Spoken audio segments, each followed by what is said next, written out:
Coach at the time, Don Nelson, knew their chances of winning the game were pretty slim, so he put Wells out there to take advantage of Dennis Rodman, a notoriously bad free throw shooter, by intentionally fouling him and sending him to the free throw. Remarkable 2 minutes and 43 seconds Wells played that game, and it earned him the fastest foul out in history of the league.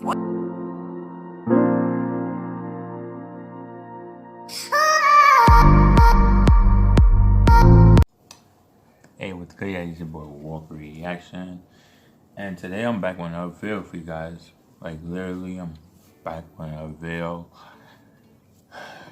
I'm trying to upload every single day, every single day, Monday to Friday, Saturday and Sunday. I'm not really gonna upload nothing. I'm just gonna be on TikTok. So go follow me. It's gonna be on the screen. Follow me on Instagram. It's also gonna be on the screen, and subscribe to the channel. Like literally. I was showing on the screen too, to 97%. I think it's in the 90s that people have not subscribed to me. Are you good? Just hit that subscribe button. You know you want to. Just hit it. It's easy. Let's just jump into the NBA records that you didn't know.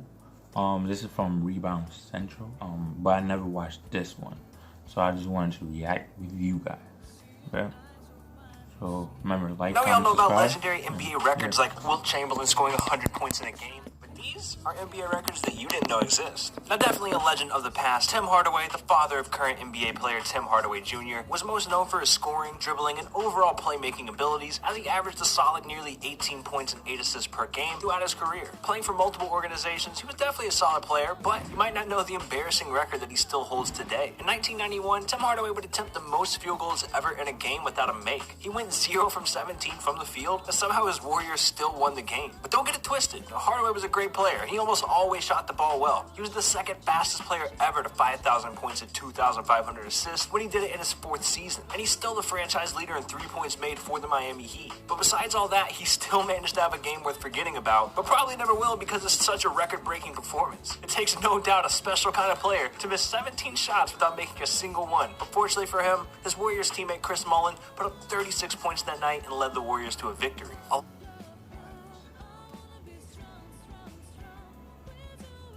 17 shots you take and you miss all of them. That's embarrassing. I would be embarrassed too. 17, damn, 17 shots. He was able to have a sense of humor about the record-breaking game afterwards, saying, "I'm going to frame this box score. I had to get an NBA record somehow. I was never 0 for blank at any level. What can I say?" No doubt Ellis is probably most famous for his three-point shooting, as he became the first player to surpass 1,200 made threes in his career, and also retired with the second most career three-pointers made. But with today's game featuring so many more three-point shooters, he's fallen all the way down to 21st on the all-time list, but Ellis still holds an impressive NBA record that you're probably not familiar with. On November 9th, 1989, the Seattle Supersonics and Milwaukee Bucks played a game that went into quintuple overtime. That's 5 overtimes in one game, and that's unheard of. Del Ellis actually set a record that night for most minutes ever played in an NBA game, playing for 69 of the 73 minutes. Ellis finished the game with 53 points, including a shot to tie the game at 138 and send the game into his 5th overtime. But Del expressed he was ready for a game like this. He said, "We all grow up with playground ball where you just keep going all day." So you telling me y'all play for 5 overtimes? 5?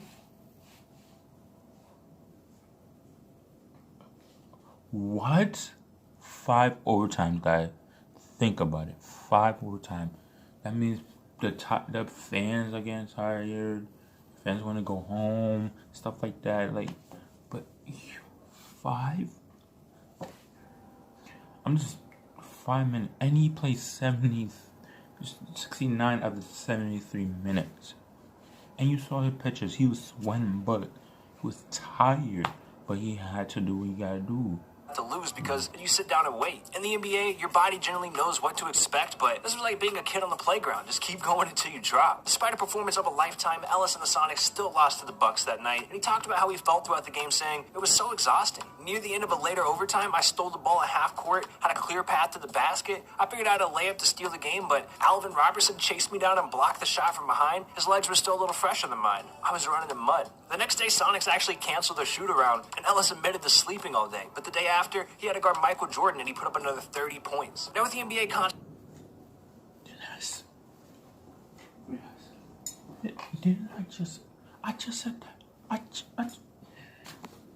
evolving year after year, free throws continue to be a huge factor in many games, and with the league including some of the greatest shooters ever today, you'd probably think that the record for consecutive free throws made belonged to someone like Steph Curry, but it actually belongs to Michael Williams. Williams was drafted in the second round of the 1988 draft by the Pistons, playing very little in the beginning and for 4 different teams in his first 2 years. In his third year, he began to see the court and actually made a name for himself with his stellar defense and excellent free throw shooting. He was a point guard for the Timberwolves when he set the record in 1993, and that year when he was in Minnesota, he began a remarkable streak of 97 consecutive free throws made, where he broke the previous record of 78 in the final game of the 1992-1993 season, going 10 for 10 at the stripe. When asked about accomplishing such a record, Williams said, "I don't know why. The key to free throws is taking them seriously. The closer I got to the record, the more serious I got." Williams was certainly able to take things seriously and immediately focused on continuing the streak into the following season. Right after he broke the record in the final game of the year, he said, "I want to get to 100. This really means a lot to me, to get the record and continue it next season." No, Williams never quite got to 100. He ended up missing a free throw in his 4th game of the next season against the Houston Rockets, ending his streak at 97. But it's been over 25 years since this record was set, and it still seems like no 2008-2009 season, Jose Calderon had an impressive free throw streak of his own, hitting 87 in a row. However, the record that Calderon holds himself might actually be more impressive. He continued his efficient free throw shooting even after his streak ended, where Calderon missed just 3 free throws in the season, going 151 of 154, resulting in an NBA record 98.1% at the line. The record in the NBA requires a minimum of 125 attempts to qualify, so getting nearly 100% is almost impossible. As he was chasing the record for the streak, Calderon was asked if he didn't like talking about the record, and he said, "No, I don't think about it. I just shoot. I gotta make it. That's my job." Calderon has had an impressive NBA career, and perhaps an even better international one, with the highlight being the gold medal he brought to Spain in the 2006 FIBA World Cup. In the NBA, he was never a huge star, but he was always known as an efficient shooter. He, of course, hit the prestigious 50-40-90 mark in his 3rd year in the league, although he didn't officially qualify for this honor, as he fell just short of the needed free throw attempts. Bubba Wells may fall to the drafted in the 2nd round of the 1997 draft by the Dallas Mavericks, and he played only 39 games for them. He didn't even last the whole year on the team, but that was plenty of time for Bubba to earn a record you probably didn't know about. The Mavericks were not a good team when Wells joined them in 1997. They'd won just 5 of their first 28 games, and then faced a ridiculous task of playing Michael Jordan and the Chicago Bulls. The Mavericks coach at the time, Don Nelson, knew their chances of winning the game were pretty slim, so he put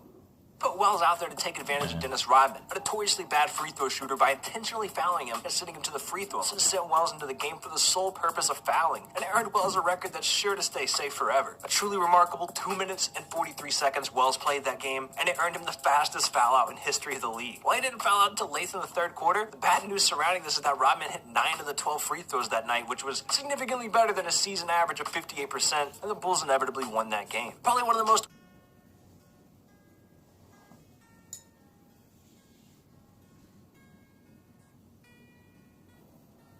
I hope you guys enjoyed the video. Will be in the description for the rest of the video. If it's not there, then I'm gonna still put it like later on, because sometimes I'll be forgetting to put the links, like my social media and stuff like that. I'll be forgetting, but I will put them if this video is not edited. And like me putting the intro and then putting this Instagram and stuff like that, then go follow me, Walker Reaction. Just type in Walker Reaction. You're gonna see me on Instagram. On TikTok is Bradley Walkers. I accidentally changed it. I'm gonna change it back to. I was trying to change it to Bradley Walker. And I hope you guys enjoy the video. Like, comment, subscribe. There, come on. We're on the road to 400 subscribers, right? Yeah, 400 subscribers. We're on the road. I'm gonna upload videos every single day. I promise you guys that. And I'll see you in the next one.